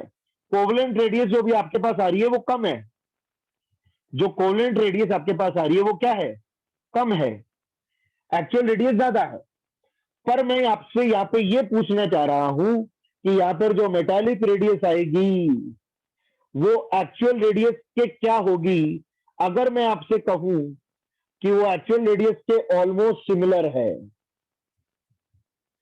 कि वो एक्चुअल रेडियस की क्या ऑलमोस्ट सिमिलर है, ना तो ज्यादा है ना कम है, ऑलमोस्ट सिमिलर, क्योंकि दोनों एटम्स में ज्यादा गैप नहीं होगा। मैं ये बोलना चाह रहा हूं कि जो पूरा मैंने डिस्कशन करा वो ये बताने के लिए कि दोनों एटम्स में क्योंकि ज्यादा गैप नहीं होगा, इसलिए यहां पे जो एक्चुअल और मेटालिक रेडियस है वो ऑलमोस्ट क्या आएगी, सेम। अब ये बात आपको कोई प्रैक्टिकली नहीं बता सकता। क्यों नहीं बता सकता? ये बात आपको मैंने प्रैक्टिकली नहीं बता सकती, क्यों? अरे वही वाली बात, ये बाउंड्री सिर्फ लिखने में आती है, ये बाउंड्री आपको प्रैक्टिकली नहीं दिखती है। ये जो गोला आप बना रहे हो ना, ये वाला, ये गोला प्रैक्टिकली नहीं दिखता है, ये गोला प्रैक्टिकली नहीं दिखता है। अरे ये इलेक्ट्रॉन दिखता नहीं है ना मेरे भाई, कल यही तो बात बताई थी, there is no well defined boundary. तो ये अब ये एक्चुअल रेडियस कोवेलेंट से कितना बड़ा है, ये कितना बड़ा है, कोई बता सकता है क्या? नहीं बता सकता, क्योंकि ये बाउंड्री दिखती नहीं है, सिर्फ न्यूक्लियस दिखता है, सिर्फ न्यूक्लियस दिखता है, एटम में सिर्फ न्यूक्लियस दिखता है, इस तरह की बाउंड्री दिखती नहीं है। सभी लोग समझ गए क्या? तो we calculate atomic radius only through nucleus. बस हाँ, अपन based on bonding, keeping the logic of bonding, bonding के लॉजिक को समझते हुए ये कमेंट जरूर कर सकते हैं कि क्या होता होगा, एक्चुअल रेडियस के मुकाबले जो रेडियस आ रही है वो क्या होती होगी। We can think according to the logic of bonding. I think समझ में सभी को आ रहा है ना? तो through electron free model we can say that metallic radius could be almost equal to actual radius, could be almost equal to actual radius according to the model, है ना? आई थिंक सब कुछ समझ में आ गया। ओके, नेक्स्ट पार्ट में आते हैं, वॉन डेर वाल radius.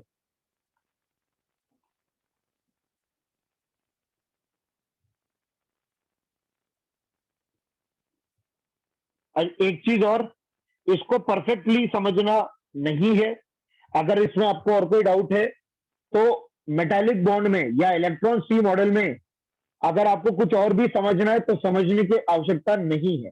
It is not at all important, इसके अंदर कुछ भी आपसे पूछा नहीं जाएगा। आपको मेन फोकस रेडियस पे करना है, रेडियस पे।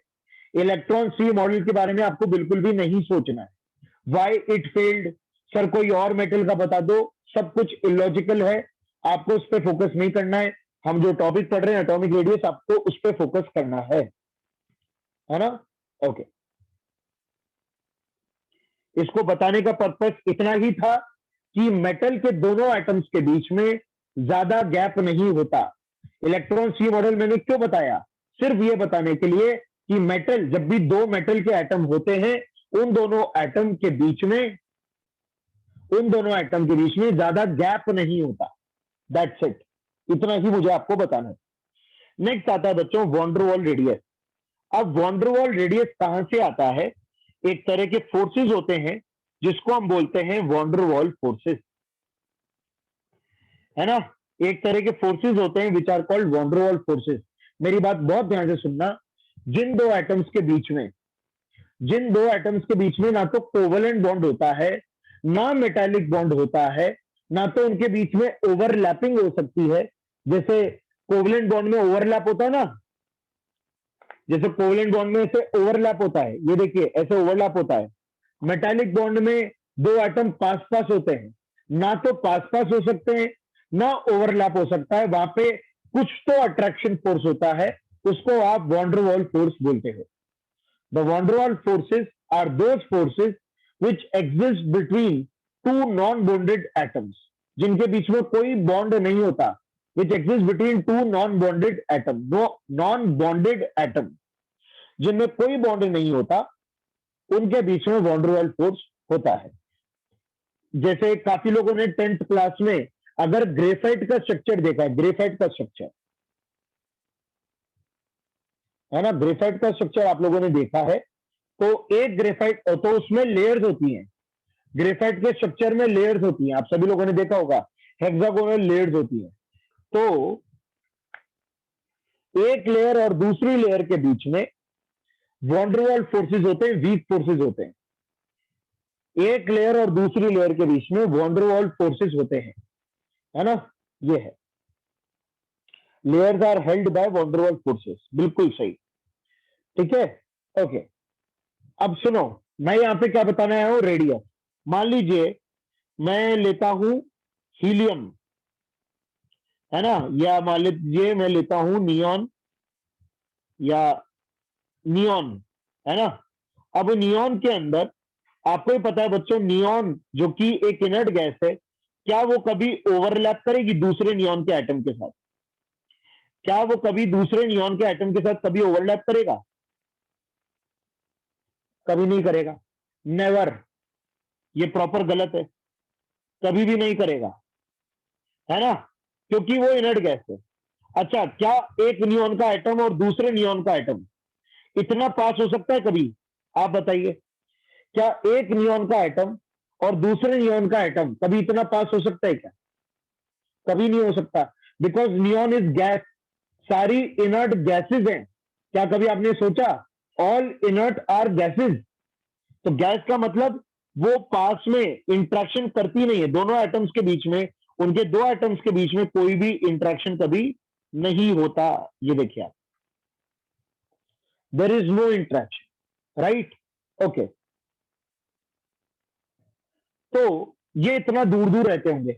अब मेरे को नियॉन का रेडियस निकालना है, तो भाई साहब मजबूरी है कि मेरे को यहीं से न्यूक्लियस का रेडियस, दोनों न्यूक्लियस का डिस्टेंस नाप के क्या करना पड़ेगा, आधा, और इसी को मुझे रेडियस बोलना पड़ेगा। मेरे पास और कोई चारा नहीं है, आपको इसी को रेडियस बोलना पड़ेगा। बिल्कुल, अब आपको भी दिख रहा है सर क्या मतलब है, ये तो बहुत ही गलत रेडियस आएगा, ये तो बहुत ज्यादा इनकरेक्ट आएगा। पर बच्चों we have no other option, तो वॉन डेर वाल्स रेडियस को शॉर्ट में ये बोलूं और मैं बोलूं एक्चुअल रेडियस। बताइए वॉन डेर वाल्स रेडियस बड़ी होती होगी या एक्चुअल रेडियस? क्या वॉन डेर वाल्स रेडियस बड़ी होती होगी या एक्चुअल रेडियस? ऑब्वियस बात है, van der Waals radius is greater than actual radius, बिल्कुल सही बात। यहां तक सभी को क्लियर है? ओके, अब बच्चों अगर मैं समराइज करूं, कि actual radius is greater than covalent radius. Actual radius is almost similar to metallic radius. Actual radius is less than van der Waals radius.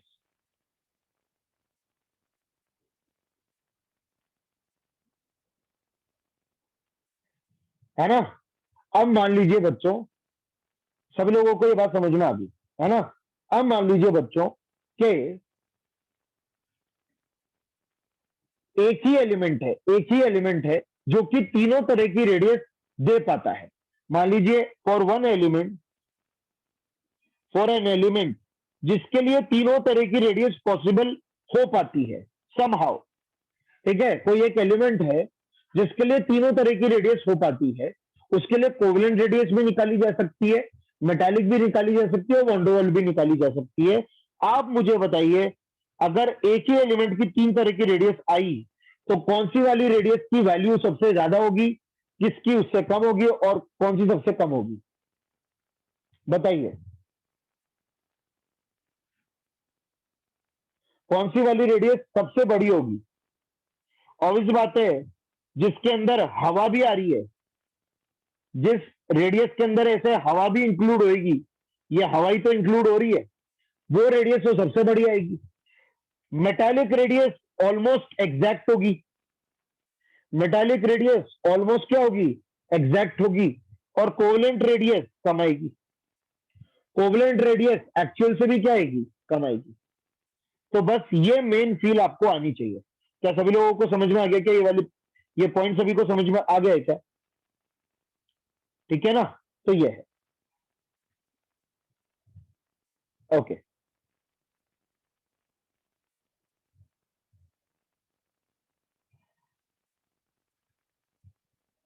है ना? ठीक है, तो ये वाला सेक्शन यहाँ पे खत्म होता है। ओके, नेक्स्ट, अब जो क्वेश्चन जिस पे बनते हैं, क्वेश्चन जिस चीज पे बनते हैं, अब अपन उसकी तरफ जा रहे हैं। Periodicity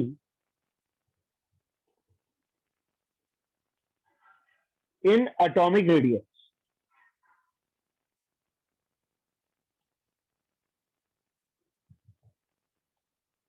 periodicity in atomic radius.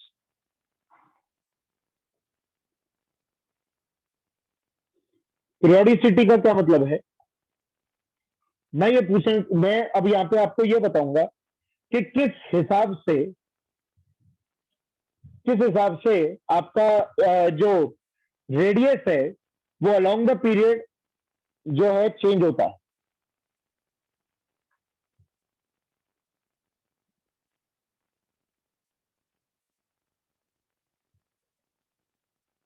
तो सुनिए, इन पीरियड, और स्पेशली मैं बात करना चाहूंगा एस एंड पी ब्लॉक। तो बच्चों मैं आपको बता दूं, जब आप पीरियड में जाएंगे, अच्छा जब आप पीरियड में जाते हैं, सभी लोग मुझे बताइए जेड इफेक्टिव का क्या होता है? How is Z effective, how does Z effective change?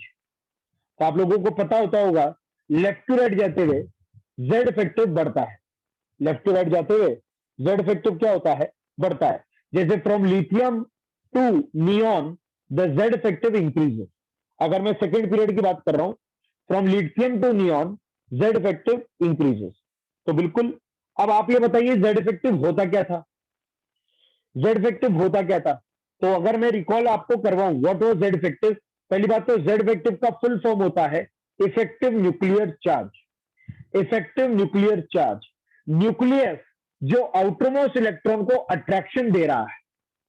सभी लोग बहुत ध्यान से सुन लीजिए, काफी लोग पहले बोल रहे थे कि उनको जेड इफेक्टिव की नॉलेज नहीं है, तो अब मुझे बहुत ध्यान से सुन लेना। What does Z effective mean? किसी भी एटम का जो न्यूक्लियस है वो आउटरमोस्ट इलेक्ट्रॉन को ऑब्वियस बात है अट्रैक्शन करता है। तो कितना अट्रैक्शन करता है न्यूक्लियस आउटर मोस्ट इलेक्ट्रॉन को, सबसे बाहर वाले इलेक्ट्रॉन को कितना अट्रैक्शन करता है, उसी को जेड इफेक्टिव बोलते हैं। और वो जेड इफेक्टिव जितना ज्यादा होगा, अगर आप फील कर पा रहे हैं कि वो अट्रैक्शन जितना ज्यादा होगा न्यूक्लियस का आउटरमोस्ट इलेक्ट्रॉन से जितना ज्यादा अट्रैक्शन होगा, उतना ज्यादा रेडियस कम होगा, उतना रेडियस क्या होगा, कम होगा। क्यों? क्योंकि न्यूक्लियस क्या करेगा, इलेक्ट्रॉन को अपनी ओर खींच लेगा। भाई न्यूक्लियस क्या करेगा, इलेक्ट्रॉन को अपनी ओर खींच लेगा। अगर इलेक्ट्रॉन को अपनी ओर खींच लेगा तो एटम छोटा पड़ जाएगा ना, एक तरह से सिकुड़ने लग जाएगा ना एटम, तो एटम सिकुड़ने लग जाएगा। तो क्या सभी को बात की फील आ गई कि जितना ज्यादा जेड इफेक्टिव होगा, न्यूक्लियस का आउटरमोस्ट इलेक्ट्रॉन से अट्रैक्शन जितना ज्यादा होगा, एटम उतना ज्यादा सिकुड़ेगा, इट विल कॉन्ट्रैक्ट, राइट? बिल्कुल।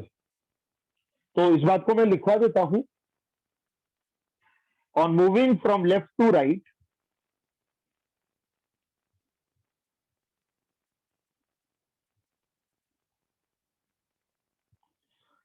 on moving from left to right in a period,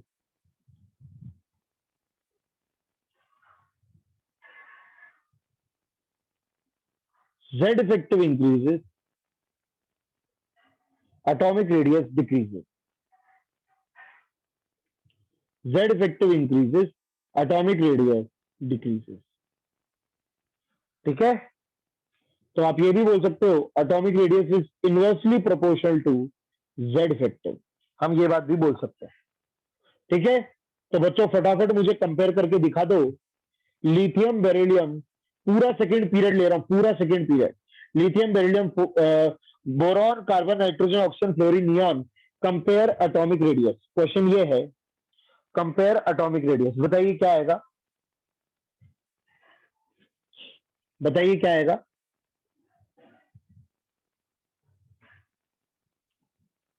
तो बिल्कुल आप यूं लिखोगे कि लेफ्ट टू राइट जाते हुए Z इफेक्टिव इंक्रीज करेगा, एटॉमिक रेडियस क्या करेगा, decrease.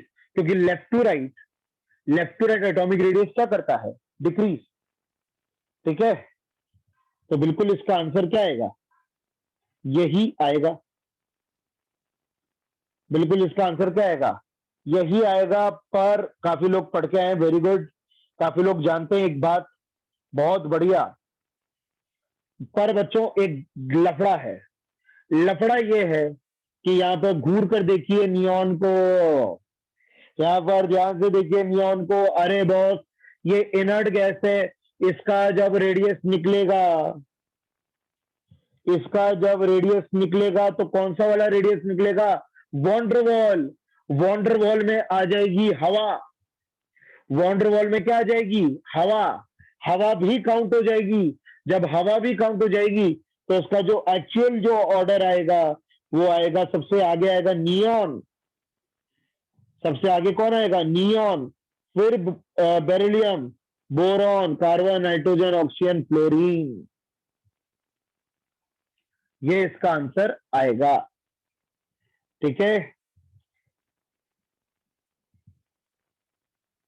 This will be the answer. ठीक है, तो अब एक चीज और तुम्हें दिखाऊं, देखकर और मजा आएगा. This will be the real answer. तो सभी लोग याद रखोगे नियॉन सबसे आगे आएगा. You have to remember this order. ठीक है, अब एक चीज समझना मेरी बात,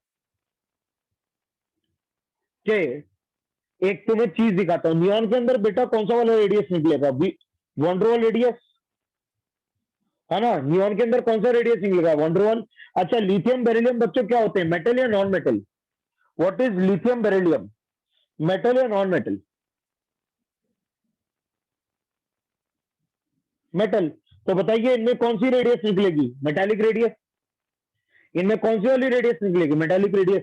और ये सारे क्या है, मेटल या नॉन मेटल, ये सारे क्या है, मेटल या नॉन मेटल, नॉन मेटल. यानी इनमें कौन सी, अच्छा नॉन मेटल कौन सा बॉन्ड बनाते हैं, कोवलेंट. भाई नॉन मेटल कौन सा बॉन्ड बनाते हैं, कोवलेंट. अरे बच्चों यही तो लिखवाया था अभी पिछले पेज पे,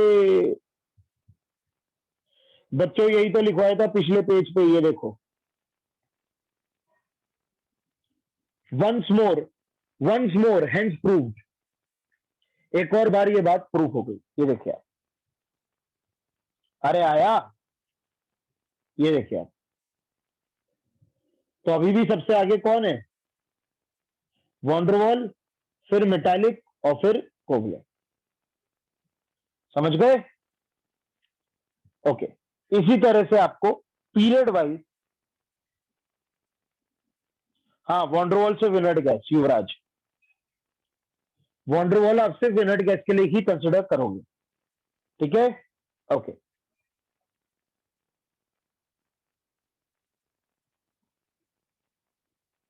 हाँ अगर जेड इफेक्टिव वाइज सोचो तो नियॉन का तो सबसे कम होना चाहिए था. बिल्कुल ये बात सच है. अगर जेड इफेक्टिव वाइज सोचो तो नियॉन का तो सबसे कम होना चाहिए था. बट इसके रेडियस निकालने के मेथड के अनुसार ये सबसे ज्यादा रेडियस रखता है. ठीक है, ओके. अब मैं आता हूं अब मैं आता हूं, Keshav Kumar you can leave the class. Keshav Kumar you can leave the class and get prepared for the next class. मैंने पहले भी बोला है कोई मुझे टाइम नहीं बताएगा. ओके, नेक्स्ट है इन डी ब्लॉक।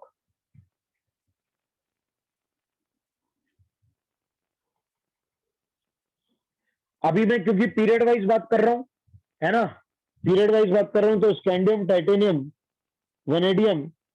अच्छा हाँ, एक चीज और, ये तो सेकंड पीरियड है। इसी तरह से अगर आप फर्स्ट पीरियड कंपेयर करो, फर्स्ट पीरियड में तो दो ही एलिमेंट है। फटाफट बताओ बच्चों, हाइड्रोजन हीलियम में किसकी ज्यादा होगी? Radius. First period hydrogen helium में किसकी ज्यादा होगी? बोल दो भैया। हीलियम की, बिल्कुल सही बात, वेरी गुड। क्योंकि फिर से हीलियम में वन टू वन रेडियस आपको देखने को मिलेगा। बिल्कुल सभी लोगों को अच्छे से समझ में आ चुका है। जिन लोगों ने हीलियम आंसर दिया है, very good.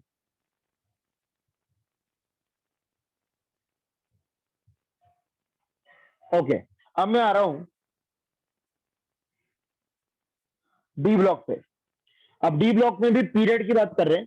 Scandium, titanium, vanadium, chromium, manganese, iron, cobalt, निकल, कॉपर, जिंक। ठीक है, अब सुनो बच्चों, इसके लिए जो ऑर्डर है, जो इसका ऑर्डर है, बहुत ही अब्रप्ट ऑर्डर है। अभी जैसे ऊपर रेगुलर ऑर्डर मिल रहा था ना, जैसे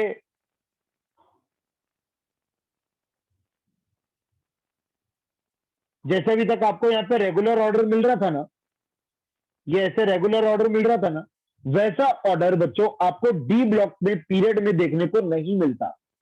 डी ब्लॉक के अंदर पीरियड में आपको ऐसा ऑर्डर देखने को नहीं मिलता। तो इसका ऑर्डर काफी, बोल सकते हैं, घुमाव फिराव वाला है, काफी ऊपर नीचे इसका ऑर्डर जाता है। अब उसको याद कैसे करें, how will you remember that order? उसकी मेरे पास एक ट्रिक है। आप उसको एक ग्राफ के फॉर्म में याद कर लीजिए। ग्राफ आपको उसको परफेक्टली याद करवा देगा। तो आप लोगों के लिए सिंप्लीफाई करने के लिए मैंने क्या करा, इसके जो ऑर्डर है, इसका जो रेडियस का ऑर्डर है, उसका अपन एक ग्राफ प्लॉट कर लेंगे। तो ये ग्राफ रहेगा between atomic radius and atomic number, atomic radius and atomic number. ठीक है, अब ये ग्राफ की शेप कैसे रहती है देखना आप लोग।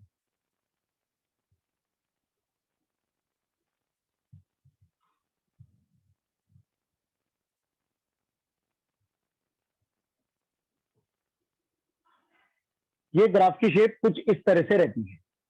ठीक है, ये इस तरह से बोल सकते हैं, रेडियस का इसमें वेरिएशन होता है बच्चों, इस तरह से रेडियस का वेरिएशन होता है। सबसे हाईएस्ट जो रेडियस रहती है, आई थिंक अब आपके लिए बहुत सिंपल हो जाएगा, अब आपके लिए रेडियस लिखना बहुत सिंपल हो जाएगा। हाईएस्ट रेडियस है स्कैंडियम की, फिर उसके बाद जो है कम होती जाती है रेडियस टिल क्रोमियम। ठीक है, कम होती जाती है टिल क्रोमियम, फिर क्रोमियम से लेकर आयरन तक रहती है कांस्टेंट, फिर आयरन से लेकर निकल तक रहती है और कम, और फिर निकल से रहती है जिंक तक, फिर निकल से जिंक तक बढ़ जाती है। तो ये इस तरह का रहता है। इसको अगर मैं ऊपर मार्क करूं तो स्कैंडियम से लेकर क्रोमियम तक घटती है रेडियस, स्कैंडियम से लेकर क्रोमियम तक रेडियस घटती है। फिर क्रोमियम से लेकर ये क्रोमियम से लेकर आयरन तक कांस्टेंट रहती है, फिर घटती है, फिर आयरन से लेकर निकल तक घटती है, और फिर निकल से लेकर जिंक तक बढ़ती है। बच्चों ये प्रैक्टिकल डेटा पे बेस्ड रेडियस का मैंने आपको सीक्वेंस जमा के दिया है। इसका प्रैक्टिकल डेटा आपको हमने शीट के अंदर भी दिया है। अगर मैं आपको शीट दिखाऊं, आपकी एक बार शीट खोलते हैं, ये रही आपकी बच्चों शीट। अगर आप अपनी शीट देखोगे, इसके अंदर प्रैक्टिकल डेटा दिया हुआ है। ये देखिए आप, ये रहा, ये देखिए आप। अगर स्प्लिट स्क्रीन हो जाता है,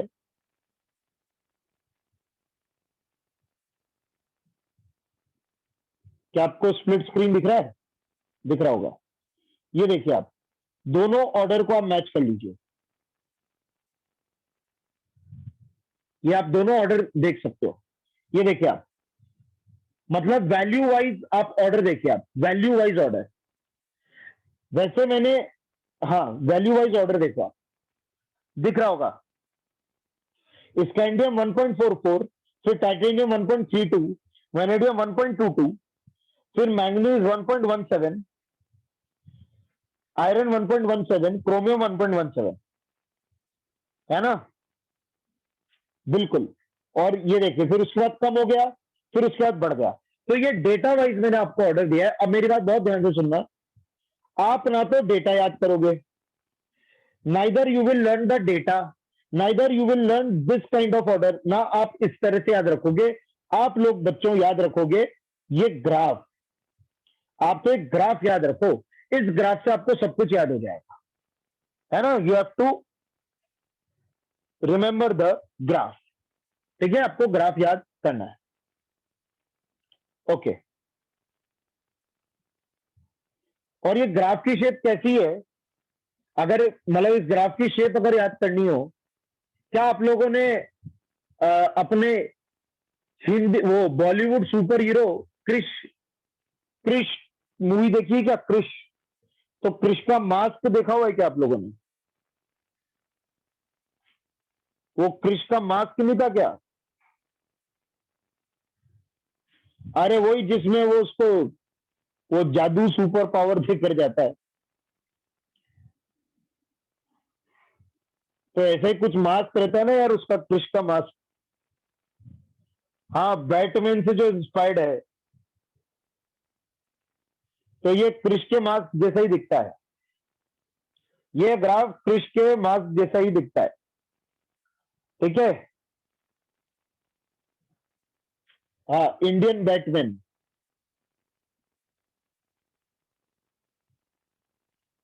जिसको एलियन सुपर पावर देके गया। ओके, तो इसको आपको ध्यान रखना।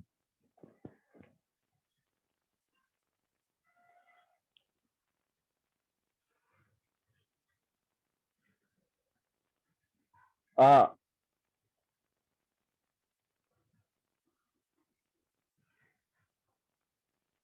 तो इसको आपको ऐसे ध्यान देना है ना बेटा। और मैं एक चीज बता दूं, ये तो 3D सीरीज है। एक और आपके लिए बात बता दूं, ये तो 3D सीरीज है। Same goes for 4D series, 5D series, same order है, सेम ऑर्डर, बिल्कुल सेम ऑर्डर है, सेम ग्राफ है बच्चों। फॉर 4D सीरीज एलिमेंट बदल जाएंगे पर ऑर्डर यही रहेगा। 5D सीरीज एलिमेंट बदलते जाएंगे, पर याद रखना ऑर्डर सेम ही रहता है। तो ये मैंने आपको एस और पी ब्लॉक और D block along the period कैसे रेडियस वेरी होती है ये मैंने बता दिया। एफ ब्लॉक अपन को स्टडी नहीं करना, एफ ब्लॉक के बारे में अपन को कुछ भी नहीं पढ़ना। बट हाँ, कोई अगर पूछ ले, कोई अगर पूछ ले कि सर एफ ब्लॉक में क्या होता है, तो आप ये बोल देना, for F block,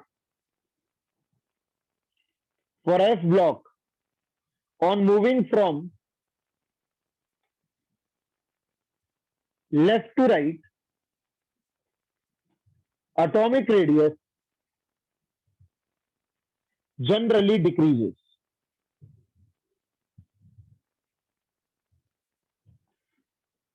left to right atomic radius generally decreases, बस आप ये बोल देना जनरली डिक्रीजेस। जनरली डिक्रीजेस मतलब लगभग कम होती हुई चलती, ठीक है? आपको इसको ऐसे बोल देना है, ठीक है? अब नेक्स्ट बात आती है for the groups, in groups. 5 से 10 मिनट और मैं पढ़ाऊंगा, उसके बाद we will end the class, क्योंकि थोड़ा सा इंटरेस्टिंग पॉइंट चल रहे हैं, थोड़ा मजा आएगा। ओके, ठीक है? अब इन ग्रुप के अंदर भी मैं ब्लॉक वाइज पढ़ाऊंगा, तो in s and p block, in s and p block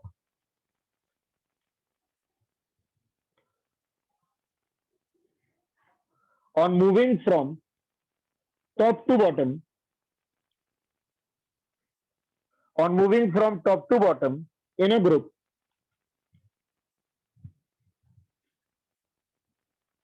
as the number of shell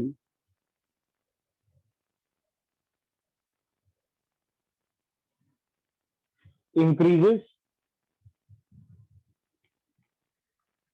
as the number of shell increases, atomic radius increases. अब बच्चों, हमने जब पीरियड के अंदर की बात करी थी, when we talked about the period, हमने बेसिस लिया था z इफेक्टिव.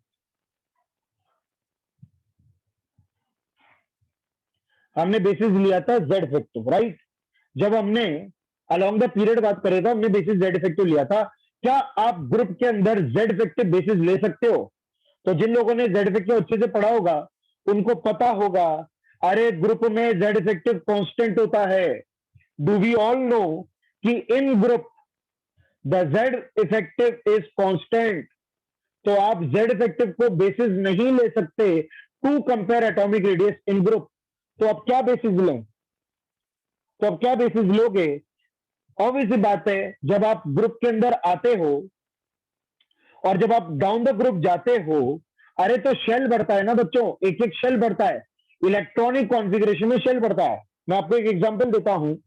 लिथियम, सोडियम या हाइड्रोजन चालू कर लो.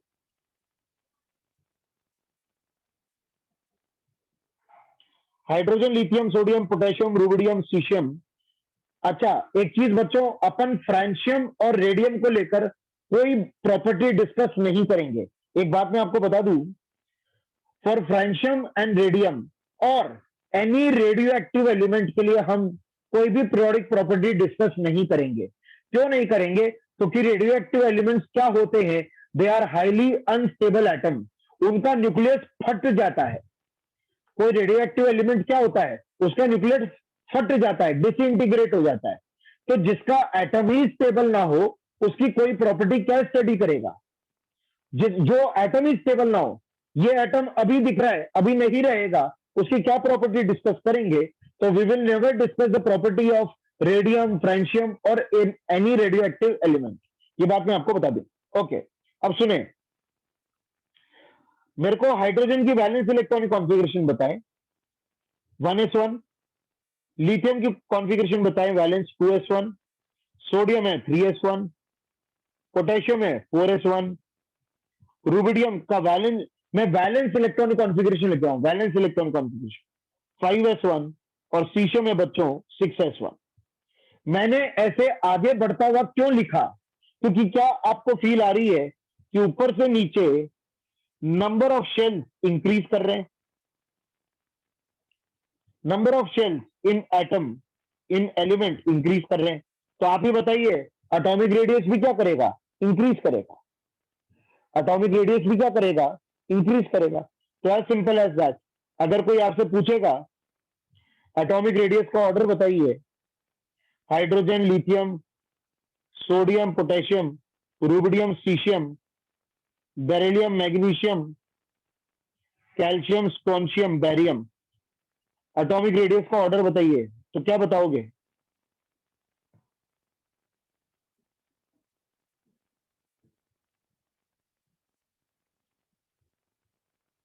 बिल्कुल इंक्रीजिंग, इंक्रीजिंग ऑर्डर. ये मैंने इंक्रीजिंग ऑर्डर आपको बताया है. ठीक है, ओके. उसी तरह से ये तो एस ब्लॉक हो गया, ये तो एस ब्लॉक हो गया. उसी तरह से मैं बात करूं, nitrogen, phosphorus, arsenic, antimony, bismuth, oxygen, sulphur, selenium, tellurium, polonium, fluorine, chlorine, bromine, iodine, astatine, helium, neon, argon, krypton, xenon, radon. क्या रहेगा बताइए?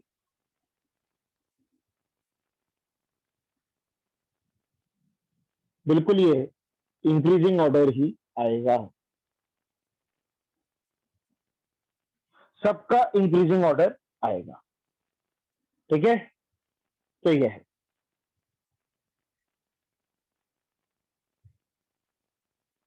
हार्दिक, धीरज, बाफना, बेटा you can leave the class.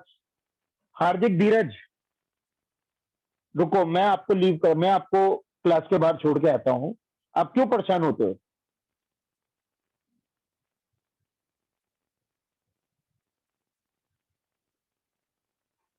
मैं छोड़ू क्या बेटा आपको क्लास के बाहर?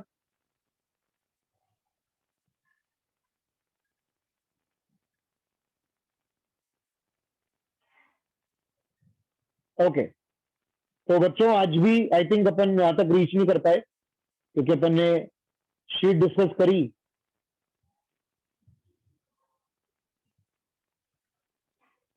है ना, कोई बात नहीं, मेन तो ये है कि आपको समझ में आना चाहिए। है ना, क्या सभी को समझ में आता चल रहा है? देखो भाई, टेस्ट से रिलेटेड, आप लोगों के टेस्ट से रिलेटेड मुझे अभी कोई नॉलेज नहीं है। ठीक है, I don't have any knowledge regarding your test. ठीक है, अभी एटॉमिक रेडियस का मैं कोई होमवर्क नहीं दे रहा क्योंकि अगली क्लास में जब मैं आपको सवाल करवाऊंगा उसके बाद मैं आपको होमवर्क दूंगा। ठीक है, ये है, अभी मैं आपको एटॉमिक रेडियस का कोई होमवर्क नहीं दे रहा हूं। ठीक है, ओके, आप लोगों का मैं हैंड आउट अपलोड कर देता हूं।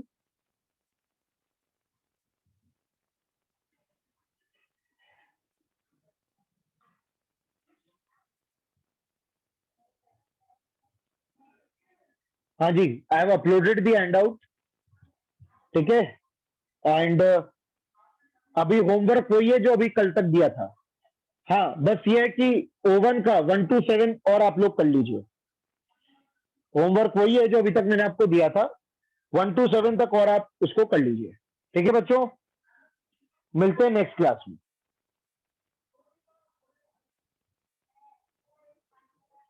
Bye bye, have a great day.